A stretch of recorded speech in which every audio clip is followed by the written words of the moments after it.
पढ़ने के लिए कुरान मिला जोरे जोरे ला इलाहा इल्लल्लाह ला इलाहा इल्लल्लाह ला इलाहा इल्लल्लाह। हे आसमानेर मालिक जे अल्लाह, हे आसमानेर मालिक जे अल्लाह, हे जमीनेर मालिक से अल्लाह, हे चंद्रेर मालिक जे अल्लाह, सूरजेर मालिक से अल्लाह। बोलो ला इलाहा इल्लल्लाह ला इलाहा इल्लल्लाह ला इलाहा इल्लल्लाह मुहम्मदुर रसूलुल्लाह। अल्लाहुम्मा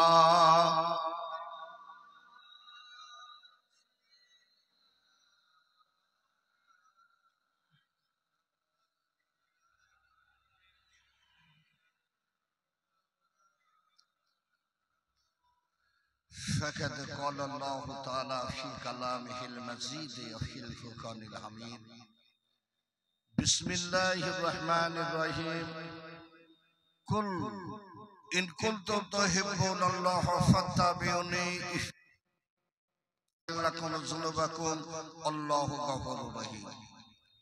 মাননীয় সম্মানীয় শ্রদ্ধেয় সভাপতি, মহাসম্মানীয় উপস্থিত ওলামায়ে হযরত, বিশেষত আগত আওলাদে মোসাদ্দেদে জামান পিরজাদা হুজুর কিবলা, সম্মানীয় গ্রামের মসজিদের ইমাম সাহেব এবং মুয়াজ্জিন সাহেব, মহাসম্মানীয় আমার দিনদার পরেশগার ইমানদার মুমিন মুসলমান ভাইয়েরা, ইসলাম ভাজন আমার তালেবুল ইলম ভাইয়েরা, সম্মানীয় জলসা কমিটির সকল সদস্য, পর্দার আলের পর্দা নসিনা, আমার আম্মা জান ও বাবু জানেরা, আমি নাচিস না রহি গুনাহগার এসেছি আপনাদের দোয়া নিতে। মুজাদ্দিদে জামান দাদা হুজুর পীর কিবলা হযরতে আবু বকর সিদ্দিক রাহমাতুল্লাহ সিলসিলা খেদমতে আমারই আগে সন্ধ্যা থেকে একের পর এক উলামা হযরত, বিশেষত আওলাদে মুজাদ্দিদে জামান হুজুর কিবলা সুন্দর ওয়াজ নসিহত করলেন। বাকি আছে আখেরি দোয়া। এই আখেরি দোয়া করতে এসে জানতে চাই রাতের ঘুমকে হারাম করে এখানে এসেছেন কার মহব্বতে? জোরে বলেন। নবীর মহব্বতে। নবী মারা গেছে নাকি গো? নবী পাক বলেছিলেন সাহাবীরা শোনো, আমি রাসূলুল্লাহ আমার হিন্দের জমিনে যাওয়ার ইচ্ছা ছিল, যেতে পারলাম না। হিন্দ ভারতবর্ষের জমিনে। এই সাহাবীরা, আমি রাসূলুল্লাহ আমাকে যখন রওজায় শুয়ে দেবে, আমার মুখ মোবারকটা হিন্দ অর্থাৎ ভারতবর্ষের জমিনের দিকে ঘুরিয়ে দেবে, আমি রাসূল আমার রওজায় শুয়ে শুয়ে ভারতবর্ষের উম্মত উম্মতিকে চেয়ে চেয়ে দেখবো। একবার জোরে বলুন, আরো জোরে বলেন। মদিনাতুল মুনাওয়ারা সবুজ গম্বুজের নিচে শুয়ে শুয়ে রাসূল পাক সাল্লাল্লাহু আলাইহি সাল্লাম আজকের এই মাহফিলটা দেখছেন। আর একবার বলেন সুবহানাল্লাহ। আমার দিনদার পরেশগার ইমানদার মুমিন মুসলমান ভাইরা, সন্ধ্যা থেকে ওয়াজ নসিহত শুনেছেন, কিন্তু আপনার আর আমার কাছে সবথেকে বর্তমানে মূল্যবান জিনিসের নামটা কি? ঈমান। আখিরি জামানায় এসেছে না আসেনি? কথা বলেন না কেন? আখিরি জামানাতে ৭৩টা দল হবে। এই ৭৩টা দলের মধ্যে ৭২টা দল জাহান্নামী হবে, একটা দল জান্নাতি হবে। ওই দলটা হলো আহলে সুন্নাত ওয়াল জামাত। যে দলটা হলো আপনার আমার দল, মুজাদ্দিদে জামান দাদা হুজুর কিবলার দল। একবার জোরে বলবেন। আখিরি জামানাতে ১০০০ মানুষের মধ্যে ৯৯৯ জন করে মানুষ জাহান্নামী হবে, একজন করে মানুষ শুধু জান্নাতি হবে। পৃথিবীর জমিনে বর্তমান আপনার আমার কাছে ঈমানটাকে অর্থের বিনিময়ে বিক্রয় হইবে। তাই আপনাদের কাছে অনুরোধ করে যাব, ঈমানটাকে মজবুত করুন। আখিরি জামানাতে গ্রামের মূর্খ মানুষেরা সমাজের নেতৃত্ব দেবে। ১০০০ আলেমের ইন্তেকাল হয়ে গেলে সমাজের যতটা ক্ষতি হবে, একজন মূর্খ মানুষ সমাজের নেতৃত্বে চেয়ারে বসলে সমাজে তার থেকে হাজারো গুণ বেশি ক্ষতি হবে। আখেরি জামানাতে গ্রামের মূর্খ মানুষেরা সমাজের নেতৃত্ব দেবে। এদের সুদের টাকা, ঘুষের টাকা, চিটিং টাকা, লোকের জমি ফাঁকি দিয়ে কোটি কোটি টাকার মালিক হবে। এরা আবার মসজিদ কমিটির সেক্রেটারি হবে। ইমাম সাহেব যখন সুদ ঘুষের বিরুদ্ধে বলবে, ওই ইমাম সাহেবের কথায় ওই মানুষটি মসজিদ কমিটির সেক্রেটারি ইস্তফা দেবে। টাকার জোরে মসজিদের পাশে নতুন জায়গা করে মসজিদ বানাবে। ওই মসজিদটা হবে জেরার মসজিদ। ওই মসজিদে এক ওয়াক্ত নামাজ কবুল হবে না। আখেরি জামানাতে জেনে রেখে দিও, গ্রামের মোড়ে মোড়ে বাজার বসবে। এই বাজারে দোকানদার থাকবে না, দোকানদারিনী হয়ে যাবে। নগ্ন হালাতে কেনা বেচা করবে। খরিদ্দার আকর্ষণ করার জন্য গান বাজনা টেলিভিশন লাগানো হবে। এটা হলো কিয়ামতের আলামত। আল্লাহর গজবগুলো জমিনে ঝরঝর করে ধাবিত হবে। আখেরি জামানাতে জেনে রেখে দিও, মুসলমান ঘরের নারীরা নগ্ন হয়ে যাবে। এদের স্বামী থাকতে অন্য পুরুষের সঙ্গে দৈহিক সম্পর্কে মিলিত হবে। আর চারো সন্তানের সংখ্যা দিনে দিনে বেড়ে যাবে। এটা হলো কিয়ামতের আলামত। আল্লাহর গজবগুলো জমিনে ঝরঝর করে ধাবিত হবে। আখেরি জামানাতে মুসলমানরা ধনী হওয়ার চেষ্টা করবে। এদের ঘরে ঘরে সুদ ছড়িয়ে পড়বে। আল্লাহর গজবগুলো ঝরঝর করে জমিনে ধাবিত হবে। আখেরি জামানাতে নারীরা পুরুষদের পোশাক পরিধান করবে। এটা কিয়ামতের আলামত। আল্লাহর গজবগুলো জমিনে ঝরঝর করে ধাবিত হবে। সেই দিন আসতে বাকি আছে না রে বাবা? একটু কথা বলেন। তবে এই বর্তমান পরিস্থিতিতে সরিষার দানা পর্যন্ত ঈমান নিয়ে যদি কেউ আল্লাহর দরবারে যেতে পারে, ওই মানুষটা একদিন নাজাত পেয়ে জান্নাত পাবে। ইমামে আজম আবু হানিফা হুজুরের কাছে একজন মহিলা ইহুদি এসে বললেন, ও ইমামে আজম, আমার বাড়িতে একটা বড় রাম ছাগল আছে। এই রাম ছাগলের মুখে বড় দাড়ি আছে, আর আপনার মুখে বড় দাড়ি আছে। আপনি বলুন, আপনার মুখের দাড়িটা ভালো না আমার বাড়ির রাম ছাগলের মুখের দাড়িটা ভালো? ইমাম আজম প্রশ্ন শুনে অবাক হয়ে বললেন, মা, এই প্রশ্নের জবাব আমি এখন দিতে পারবো না, পৌঁছে দেবো জবাবটি। সেই জামানার জালেম বাদশারা ইমাম আজম আবু হানিফাকে জেলবন্দি করে জেলের মধ্যে বিষ পান করিয়ে শহীদ করে দিয়েছিলেন। ইমাম আজমের লাশ মোবারক নিয়ে যাওয়া হচ্ছে। ইহুদি মহিলা রাস্তার ধারে দাঁড়িয়ে বললেন, ও ইমাম আজম চলে যাচ্ছেন, আমার প্রশ্নের জবাব কিন্তু দিয়ে গেলেন না। ইমাম আজম আবু হানিফার কাফনের কাপড়ের মধ্য থেকে আওয়াজ ভেসে এসেছিল, মা, আমাকে বিষ পান করিয়ে শহীদ করা হয়েছে। আমি ইমাম আজম নওমেন বিন সাবিত ঈমান নিয়ে আল্লাহর দরবারে যাচ্ছি, তাই আমার মুখের দাড়িটা ভালো, আপনার ছাগলের মুখের দাড়িটা ভালো নয়। জোরে বলুন একবার সুবহানাল্লাহ। ঈমানটাকে মজবুত করুন। সারা জীবন ওয়াজ নসিহত শ্রবণ করবে। মুসলমান বলে যা, ইয়া আইয়ুহাল্লাযীনা আমানু তাকুল্লাহা হাক্কা তুকাতিহি ওয়া লা তামুতুন্না ইল্লা ওয়া আনতুম মুসলিমুন। ঈমানদার গণের, আমি আল্লাহ, আমাকে ভয় করো, ভয় করার মতো করো, মুসলমান না হয়ে তোমরা মৃত্যুবরণ করো না। আজকে ঘরে ঘরে সুদ ছড়িয়ে গেল গো। কিয়ামতের ময়দানে আল্লাহ দুই শ্রেণীর মানুষের সঙ্গে যুদ্ধ করবে, জিহাদ করবে। এক হলো যারা পৃথিবীর জমিনে আল্লাহর ওলিদের বিরুদ্ধাচরণ করবে, এদের বিরুদ্ধে আল্লাহ যুদ্ধ করবে। হাদিসে কুদসির মধ্যে এসেছে, মান আদা ওলিয়াল্লি ফাকাত আযানতু বিল হারব। আল্লাহ এদের বিরুদ্ধে যুদ্ধ করবে। দুই হলো দুনিয়ার জমিনে যত সুদখোর আছে, আল্লাহ তাদের বিরুদ্ধে যুদ্ধ করবে। আজকের মুসলমানেরা life insurance fixed deposit LIC মহিলা সমিতি বন্ধন করে এরা সুদ গ্রহণ করে ধনী হতে চাইছো, কিন্তু একটা বার তোমরা আমার রাসূলের দিকে তাকালে না। কথা ঠিক না ভুল বলছি? কথা ঠিক না ভুল বলছি? আমার নবী গরীব ছিলেন না ধনী ছিলেন? কত গরীব ছিলেন, কত গরীব। আজ আমি লম্বা চড়াওয়াজ নসিহত করব না। আমি কোরআন পাকের ছোট্ট একটা আয়াত সর্বপ্রথমে আপনাদের খেদমতে রেখেছি। বিসমিল্লাহির রহমানির রহিম। কুল ইন কুনতুম তুহিব্বুনাল্লাহ ফাত্তাবিউনি ইউহিব্বুকুমুল্লাহ ওয়া ইয়াগফির লাকুম যুনুবাকুম আল্লাহু গফুরুর রহিম। আমার আল্লাহ বললেন, হাবিব আপনি বলে দিন, আমি আল্লাহ আমাকে যারা ভালোবাসতে চায় তারা যেন আপনাকে ভালোবাসে, আপনার ইত্তেবা করে অনুসারী হয়ে যায়। তবে আমি আল্লাহ তাদের ভালোবাসবো, শুধু তাই নয়, তাদের জীবনের গুনাহগুলো আমি আল্লাহ মাফ করে দেব। জোরে বলুন। পৃথিবীর জমিনে যে আমার রাসূলের সাহাবীরা রক্ত দিয়েছে না দিইনি, দিয়েছে না দিইনি? আজকে আমরা সুখের দিনে এসেছি না আসিনি? কথা বলেন না কেন? কিন্তু আমার রাসূলকে জিহাদ করতে হয়েছে না হয়নি? জি, আবু লাহাব, আবু জেহেল, আবু সুফিয়ান যখন আমার নবীকে হত্যা করার চক্রান্ত করলেন, দিনকে দুনিয়ার জমিন থেকে মিটিয়ে দেওয়া হবে, আমার রাসূল পাক সাল্লাল্লাহু আলাইহি সাল্লামকে কে হত্যা করতে পারবে? তাকে মক্কার জমিনে 100 লাল উট দেওয়া হবে, সোনা দানা দেওয়া হবে, সুন্দরী নারী দেওয়া হবে। হযরত ওমর উঠে দাঁড়িয়ে বললেন, আবু জেহেল শোনো, আমি কিছু সময়ের মধ্যে মুহাম্মাদের মাথাটা নিয়ে তোমার হাতে উঠিয়ে দেব। জোরে বলুন নাউজুবিল্লাহ। ওমর তরবারি বাহির করেছেন, আমার রাসূলুল্লাহ গুহার মধ্যে দোয়া করছে, আল্লাহ ওমর এবং আবু জেহেলের মধ্যে আমাকে একজন করে দাও। জোরে বলুন সুবহানাল্লাহ। হযরত ওমর তরবারি বাহির করে ঘোড়ার পিঠে উঠে গেলেন আমার নবীকে হত্যা করার জন্য। বিদ্যুৎ গতিতে ঘোড়াটা ছুটিয়ে দিলেন, রাস্তার মাঝখানে দেখা হয়ে গেল আমার নবীর সাহাবী নাঈমের সঙ্গে। নাঈম বললেন, ওমর এত বিদ্যুৎ গতিতে ঘোড়া ছুটিয়ে কোথায় যাবে? একটু দাঁড়িয়ে যাও। ওমর বললেন, নবী রাস্তাটা ছেড়ে দাও, আমি আব্দুল্লাহ ছেলের মুহাম্মাদের মাথাটা কাটতে চলেছি। একটু দাঁড়াও না, শোনো না আমার কথা।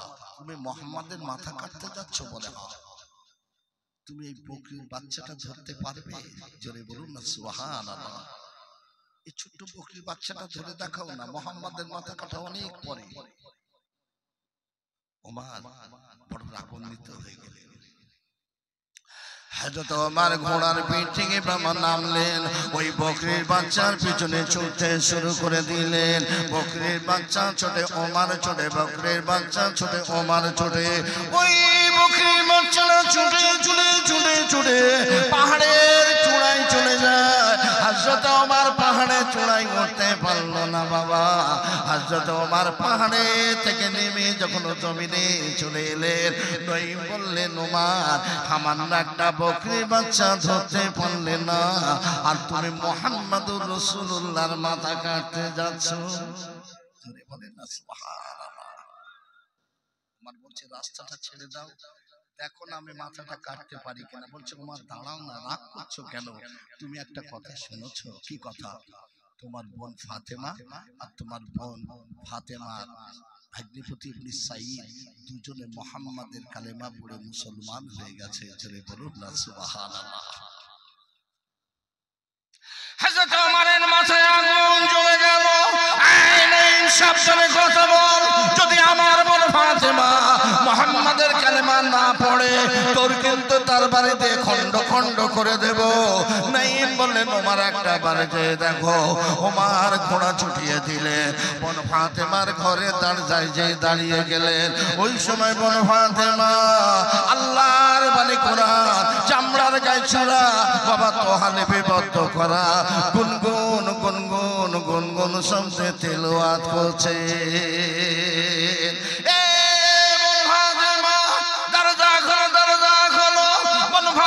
চামড়াটা লুকিয়ে ফেললেন, দরজাখানা খুলে দিলেন।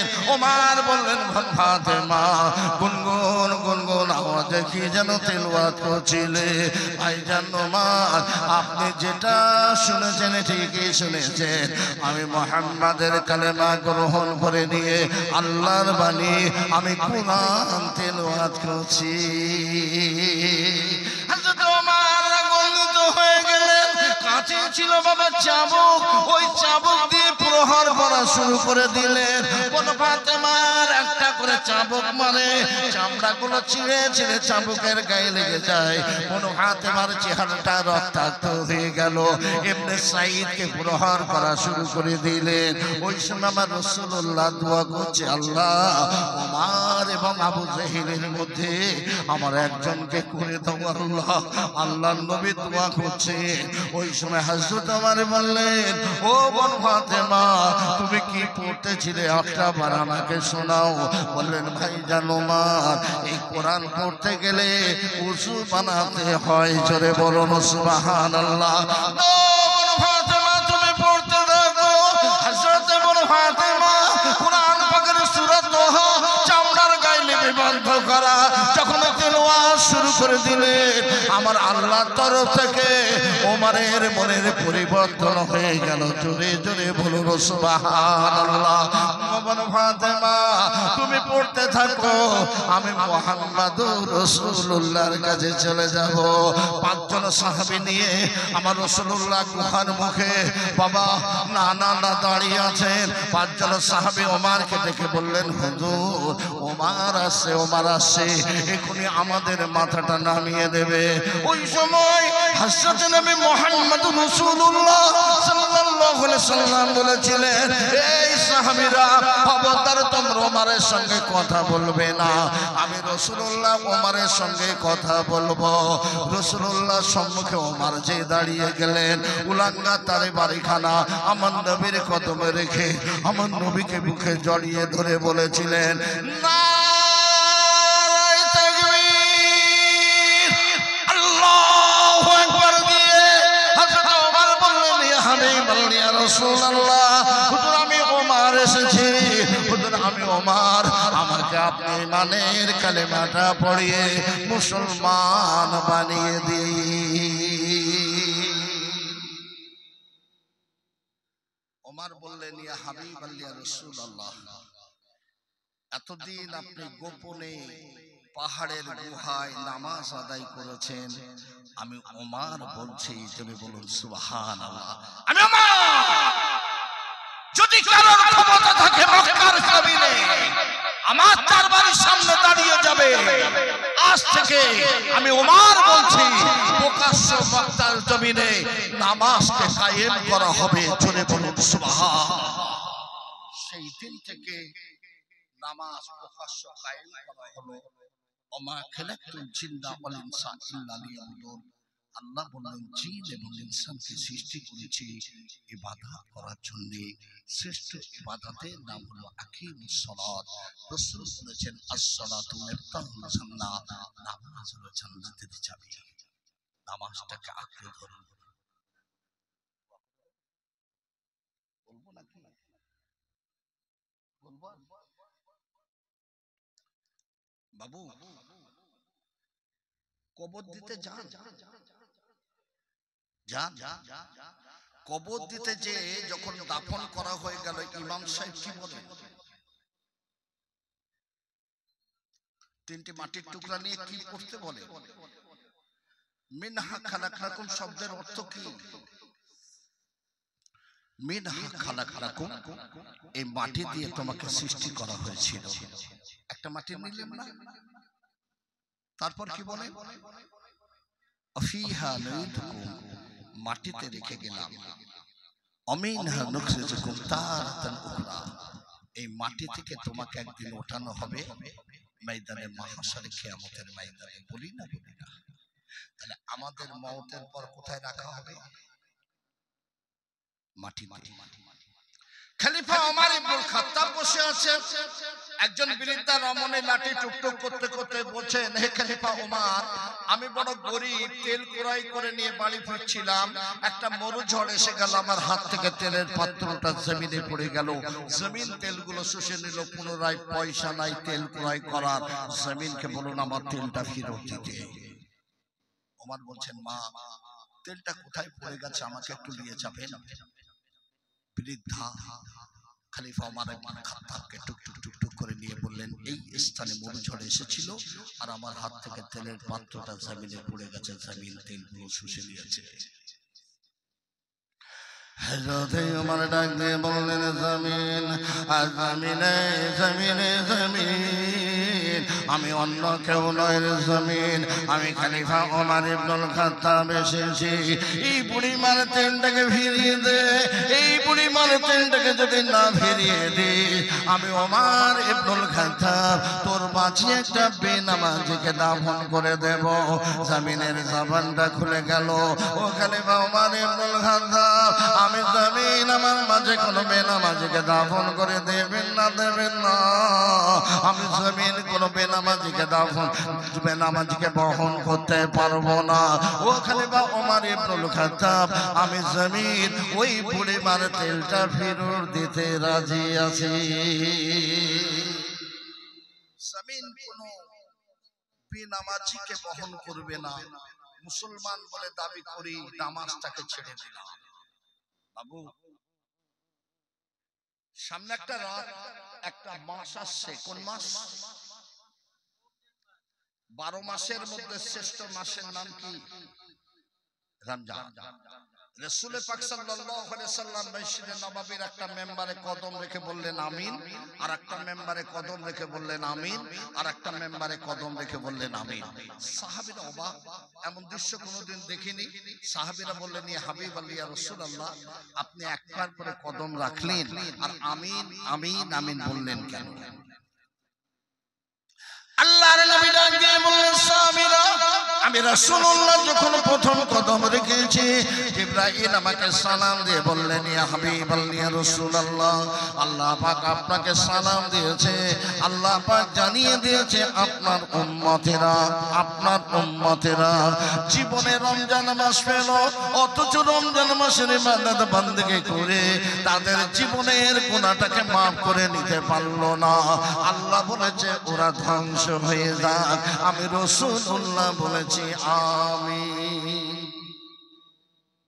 রোজা রাখতে হবে না, হবে না?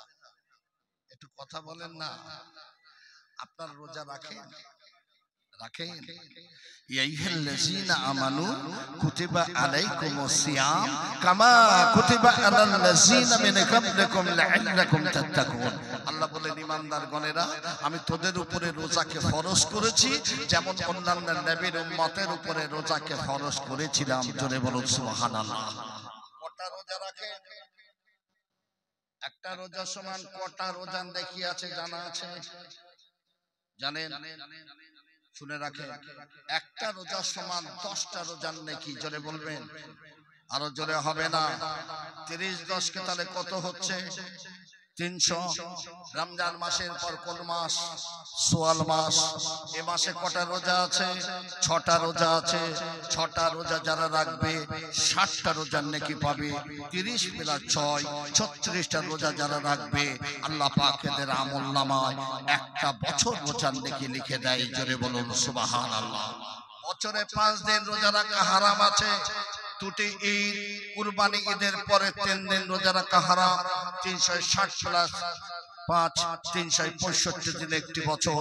আল্লাহর নবী ইদ্রিস আলাইহিস সালাম গোটা বছর রোজা রাখতেন। সন্ধ্যাবেলা জান্নাত থেকে ইফতারি ফেরেশতারা ইদ্রিস নবীর ঘরের দরজায় দিয়ে যেতেন। ইদ্রিস নবী বসে আছেন, পিছন থেকে একটা ডাক এসেছে, ইদ্রিস নবী, ইদ্রিস নবী। কে? তাকিয়ে দেখছেন মালাকুল মউত আজরাইল আলাইহিস সালাম। এ বাবু, আজরাইলকে যদি কেউ চিনতে পারেন, ভয় পাবেন না? পাবেন না? কথা বলেন, পাবেন না?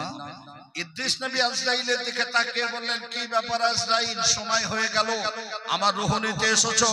বললেন, আমি রূহ নিতে আসিনি। কি জন্য এসেছো? এসেছি আপনি গোটা বছর রোজা রাখেন, আল্লাহর হুকুম নিয়ে আমি আজরাইল আমার আসন ছেড়ে আপনার কাছে এসেছি বন্ধুত্ব করার জন্য। জোরে বলবে, জোরে হবে না? ইদ্রিস নবী বললেন, আজরাইলকে যাও, যাও, তোমার সঙ্গে আমার কোনো বন্ধুত্ব হবে না। আজরাইল ডাক দিয়ে বললেন, ইদ্রিস নবী আমাকে তাড়িয়ে দেবেন না, আল্লাহর হুকুম নিয়ে এসেছি, আপনি আমার সঙ্গে বন্ধুত্ব করুন। ইদ্রিস নবী বললেন, আজরাইল, আমি তোমার সঙ্গে বন্ধুত্ব করতে রাজি আছি, আমার 3টি শর্ত যদি তুমি মানতে পারো। কি শর্ত? 1 নাম্বার শর্ত হলো আমার রূহটা নিতে হবে, রূহটা সঙ্গে সঙ্গে ফিরিয়ে দিতে হবে। বাবু, আজরাইল রূহটা নেওয়ার পর রূহ ফেরত দেয় নাকি? ফেরত দেয়? আজরাইল ডাক দিয়ে বললেন, ইদ্রিস নবী, আল্লাহর বিনা হুকুমে আমি কারো রূহ নিতে পারবো না। আমার আল্লাহ ডাক দিয়ে বললেন আজরাইল তুমি যখন আমার নবী আমার বন্ধুর সঙ্গে বন্ধুত্ব করতে চাও আমি আল্লাহ তোমাকে হুকুম দিয়ে দিলাম আমার বন্ধুর রূহটা তুমি নিতে পারো। ইদ্রিস নবী শুয়ে গেলেন আজরাইল রূহটা নিয়ে নিলেন। ইদ্রিস নবীর ইন্তেকাল হয়ে গেল আজরাইল রূহটা ফিরিয়ে দিলেন। জোরে হবে আর একটু জোরে হবে। ইদ্রিস নবী রূহটা যেই না ফিরিয়ে দিলেন ইদ্রিস নবী জমিনে দাঁড়িয়ে গেলেন। আয় আজরাইল আমার আল্লাহ পাক জানিয়ে দিয়েছেন না না তুমি আমার রূহ যখন নিয়েছো এবার তুমি আমার দ্বিতীয় নাম্বার শর্ত যদি মানো বন্ধুত্ব হবে এক নাম্বার আমাকে জাহান্নামা পরিদর্শন করাতে হবে। উপায় নাই রে বাবা। ইদ্রিস নবীকে সঙ্গে নিয়ে আজরাইল আলাইহিস সালাম ওই জাহান্নামার দরজায় দাঁড়িয়ে গেলেন।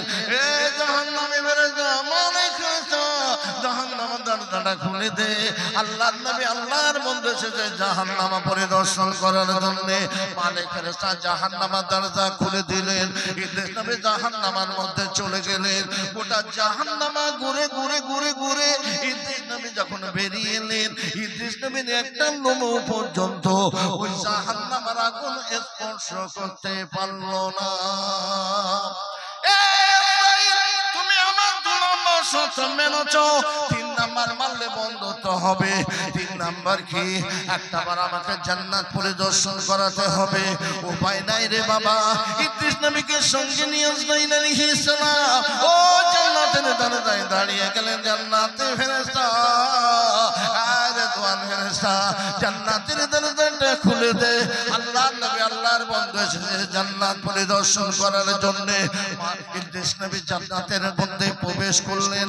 রিদওয়ান ফেরেশতা জান্নাতের দরজা খুলে দিলেন। ইদ্রিস নবী জান্নাতের মধ্যে চলে গেলেন। ঘন্টার পর ঘন্টা অতিবাহিত হয়ে যায় ইদ্রিস নবীর কোনো খোঁজ পাওয়া যায় না। আজরাইল ডাকেন ইদ্রিস নবী বাইরে আসুন। ও ইদ্রিস নবী বাইরে আসুন। ইদ্রিস নবী বললেন আজরাইল আমার আল্লাহ জানিয়ে দিয়েছে কুল্লু নাফসিন যায়কাতুল মাউত প্রতিটা নফসের একটিবার মৃত্যুর স্বাদ গ্রহণ করতে হবে। তুমি আমার মেরেছ আমার রূহ নিয়েছো। আমার আল্লাহ বলে যে ইনসানকে সৃষ্টি করেছে ইবাদত করার জন্য যে ইবাদত করবে না আমি আল্লাহ তাকে জাহান্নামে দেব। আমি পাপ করেছি কি নেকি করেছি আমার আল্লাহ জানে। তবু তুমি আমার জাহান্নামের জেল খাটিয়ে বাইরে বাহির করেছো। ওরে আজরাইল আমার আল্লাহ ওয়াদা খেলাফকারী নয়। আমার আল্লাহ বলেছেন আমার রহমতের জান্নাতে তাকে একটাবার পৌঁছে দেব। ওই রহমতের জান্নাত থেকে কোনোদিন বাইরে বাহির করব না। ওরে আজরাইল তুমি আমাকে বিরক্ত করো না। আমি ইদ্রিস নবী কোনোদিনও জন্য আল্লাহর রহমতের জান্নাত থেকে বাইরে যাব না। আমার আল্লাহ ডাক দিয়ে বললেন আজরাইল আয় আজরাইল ফিরে আয় ফিরে আয় ফিরে আয়। আমার নবী আমার বন্ধু গোটা বছর রোজা রাখার কারণে আমি আল্লাহ ইদ্রিস নবীকে এমন করে জান্নাতি বানিয়ে দিলাম। রাসূল বললেন সাহাবীরা আমি যখন প্রথম কদম রেখেছি জিবরাইল আমাকে সালাম দিয়ে বললেন আল্লাহ আপনাকে সালাম দিয়েছেন আর আল্লাহ পাক জানিয়েছেন আপনার উম্মতেরা রমজান মাস পেল অথচ রমজান মাসের ইবাদত বান্দেগি করে তাদের জীবনের গুনাহ maaf করে নিতে পারলো না। আল্লাহ বলেছে তারা ধ্বংস হয়ে যাক। আমি রাসূলুল্লাহ বলেছি আমিন।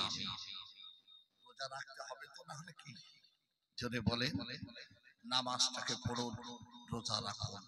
দিনকে প্রতিষ্ঠিত করার জন্য আমার নবীর রক্ত ঝরেছে, সাহাবীরা শহীদ হয়েছে।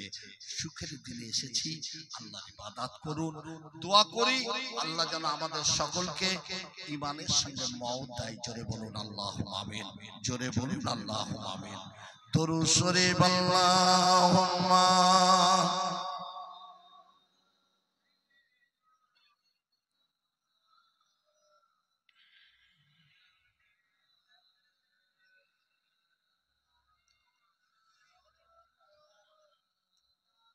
যাইবা হোক।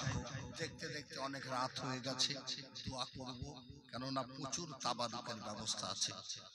সকলকে বসিয়ে তাবারুক দোয়া হবে, লাইন দিয়ে বসে যাবেন, আমি দোয়া করব। তার আগে একটা কথা বলি, আমার নবীকে কারা কারা ভালোবাসেন একটু হাত তুলে বলেন। নারায়ে তাকবীর, নারায়ে তাকবীর। সিলসিলায়ে হক মুজাদ্দিদে জামান, সিলসিলায়ে হক মুজাদ্দিদে জামান, নারায়ে তাকবীর। দুগবেড়িয়ার মহান মিলাদুন নবী জলসা, নারায়ে তাকবীর, নারায়ে তাকবীর। সুবহানাল্লাহ। আমার নবী দেখলেন না, দেখলেন না? আমার আল্লাহ দেখলেন না, দেখলেন না? কিয়ামতের ময়দানে একটাবার হাত তোলার ওসিলা করে আল্লাহ আপনাকে জান্নাতি করে দেবে ইনশাআল্লাহ। বলুন আল্লাহুম্মা আমিন, জোরে বলুন আল্লাহুম্মা আমিন। আগামী বছরের জন্য